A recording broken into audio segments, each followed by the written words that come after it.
Bien, aquí tenemos entonces la prueba que estuvimos trabajando la semana pasada y vamos con algunos elementos de esta prueba. Era una pregunta, algunas preguntas, digamos, podían a lo mejor haber presentado un grado de complejidad, pero con un estudio a lo mejor más acucioso, sobre todo en este caso del documento del profesor Avelino León les habría dado a lo mejor mayor resultado. En los actos jurídicos colectivos, esto es importante, era la palabra clave, ¿ah? Colectivo, porque existen los unilaterales colectivos y también existen los unilaterales complejos. ¿Ah? En los complejos se funden las varias voluntades de los sujetos y en los colectivos, al contrario, la mayoría puede formar voluntad. Por eso, esa diferencia entre un acto jurídico colectivo, unilateral colectivo y un unilateral complejo era lo que debía conocer el alumno y le habría identificado inmediatamente la primera como la respuesta correcta. La mayoría de los que integran la parte forman la voluntad. ¿Mm? Está sometido al principio de las mayorías. Luego tenemos para que un acto, pregunta 2, para que un acto jurídico sea oponible a terceros, aquí estaba la palabra clave. Inmediatamente estábamos hablando de formalidades. ¿Cuál es la formalidad que hace oponible a la formalidad por vía de publicidad? ¿Ah? Cumplir con las normas de publicidad. Recuerden que hay formalidades por vía de solemnidad, formalidades habilitantes, formalidades por vía de prueba y formalidades por vía de publicidad. Si el administrador de una sociedad comercial vende un inmueble que sirve de oficina a la sociedad, aquí era buscar la distinción entre el acto de administración y el acto de disposición. Por lo tanto, si vende, ha realizado un acto de disposición, no de administración, porque la administración no permite la venta. Luego, tenemos entonces, si aplicamos el código de comercio a la formación del código, perdón, la formación del consentimiento civil, es por una razón de orden interpretativo gramatical, no, en ningún caso, porque eso sería relativo a la letra de la ley. Por interpretación que permite una aplicación supletoria del Código de Comercio, imposible, porque el Código de Comercio es posterior al Código Civil. Por lo tanto, la única regla de interpretación particular era historia de formación del Código de Comercio. ¿Se acuerdan que en algún minuto cuando vimos la formación del consentimiento, la oferta y la aceptación y las reglas del Código de Comercio, dijimos que el Código de Comercio en su mensaje decía que se ha venido a llenar un sensible vacío? Pues esa es la historia. Quinto, ¿el Código de Comercio contempla la posibilidad de que el oferente se retracte de la propuesta? Siempre una posibilidad. Siempre, salvo que se haya comprometido a esperar respuesta, de todas maneras. ¿Ah? ¿Por qué? Porque ahí estaba la regla del artículo 99. Aquí había que haber estudiado bien las reglas del Código de Comercio como formación de la voluntad porque pasan a ser fundamentales. ¿Ah? ¿Por regla general no se puede retractar? No, eso es incorrecto. Así que es la B. Siempre salvo que se haya comprometido a esperar contestación. Pregunta 6. En el caso de los actos ejecutados por el demente, para determinar su nulidad, se debe atender al decreto de interdicción existente antes de los actos realizados. Sí, es cierto, eso es una posibilidad porque si hay decreto de interdicción, los actos posteriores serían nulos. Pero ¿qué pasaría con los anteriores? Quedaría incompleta la respuesta. Si nos vamos a la C, dice que para determinar su nulidad se debe atender hacia el celebrar el acto, actuó debidamente autorizado por su representante legal.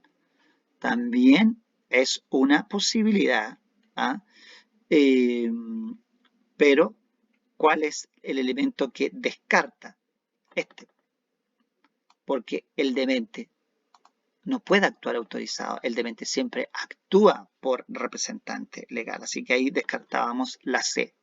Lo que nos queda es la B.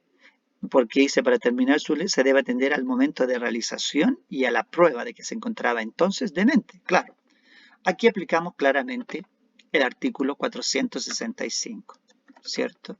Si es antes, la parte tiene que probar, antes del decreto de interdicción, la parte tendrá que probar que se encontraba entonces demente. Y si es después del decreto de interdicción, ya el solo decreto va a servir como prueba. ¿Ya? Bueno, ese era el razonamiento. Y después teníamos dos casos. Importante aprender a manejar los casos. ¿Ya? Entonces Pedro Gómez compró un automóvil nuevo y pretende destinarlo al servicio Uber. Esta mañana le avisan de la automotora que el vehículo está disponible para su retiro. Al llegar, Pedro se da cuenta de que el vehículo es verde y no le gusta el color. Entonces le manifiesta al vendedor que no es el auto que quería, que él quería un taxi. El vendedor le señala que él solo manifestó que requería un auto para transporte Uber y en esa línea puede ser cualquier automóvil. Pedro insiste en su postura y prefiere consultar a un abogado que él le manifiesta que su intención era comprar un Uber de manera que no existe error. Eso es simplemente cierto porque lo plantea el problema. Él pretende comprar un auto Uber. Por lo tanto, claramente la 1 es una respuesta que tiene que estar. ¿Cierto? ¿Qué nos queda? La 2, que es posible anular la venta por error en la identidad de la cosa comprada. Esto podría, pero cuando hablamos de error esencial, la cosa tiene que ser absolutamente distinta. Y aquí lo que es distinto es el color. Hay la identidad, no hay problemas con la identidad, de acuerdo al 1453, este es un auto y es un auto que sirve para transportarse. Que el color no haya sido del gusto del taxista no significa que hay un error en la identidad. Por lo tanto, la 2 no va, ¿cierto? Y que su posición podría ser considerada dolo por no querer cumplir con la compraventa, me parece que sí. ¿Por qué? Porque ahora ya estamos en el dolo del cumplimiento de las obligaciones. ¿Se acuerdan que el dolo tiene tres funciones? Como vicio del consentimiento, como agravante de la responsabilidad civil en el cumplimiento de las obligaciones y tercero, para configurar la responsabilidad extracontractual. Pues entonces la respuesta correcta era 1 y 3. Finalmente, también otro caso. Claudia y Marcelo han asistido a la consulta de la doctora Jacinta Rosell para iniciar un tratamiento de fertilización asistida que le señala, sin embargo, que su situación es compleja y que deben verlo con un especialista y que si no lo intentan ahora ya no podrán hacerlo más por su edad, 40 años la mujer. En el mismo instante le recomendó al doctor Juan González y hacia allá se dirigieron al día siguiente. Después de haber esperado 1 hora y media que llegara el profesional y de haber pagado la consulta ascendente a 350.000 pesos, la pareja decidió retirarse, dado que no llegó. La secretaria señala que el doctor podrá atenderlos en una semana, a lo que ellos acceden. Una semana más tarde, el profesional los atendió, señalándoles que, en verdad, no ha intentado antes un procedimiento de tal naturaleza, pero que puede realizarlo. Claudio y Marcela, perplejos ante esa afirmación, molestos le señalan que no continúan y que les devuelva el dinero. El médico no está de acuerdo, dado que los ha atendido y desplegado su conocimiento con ellos. La pareja se siente engañada, dado que la recomendación que ellos han recibido es que el especialista, resultando más grave la situación al enterarse que la doctora Rosell era su cónyuge. Se va la pareja donde una abogada, quien les señala, 1, que fueron víctimas de un acto jurídico de fuerza, dado que los atemorizaron con la edad. Es una posibilidad, pero no es tan clara, porque la ley habla de que tiene que producir una impresión fuerte, tomando en consideración su edad, sexo y condición. ¿Se acuerda del artículo 1456 que habla de la presunción de fuerza? Por tanto, no me parece que podría ser efectivamente esa la respuesta, porque no se dan los requisitos del artículo 1456.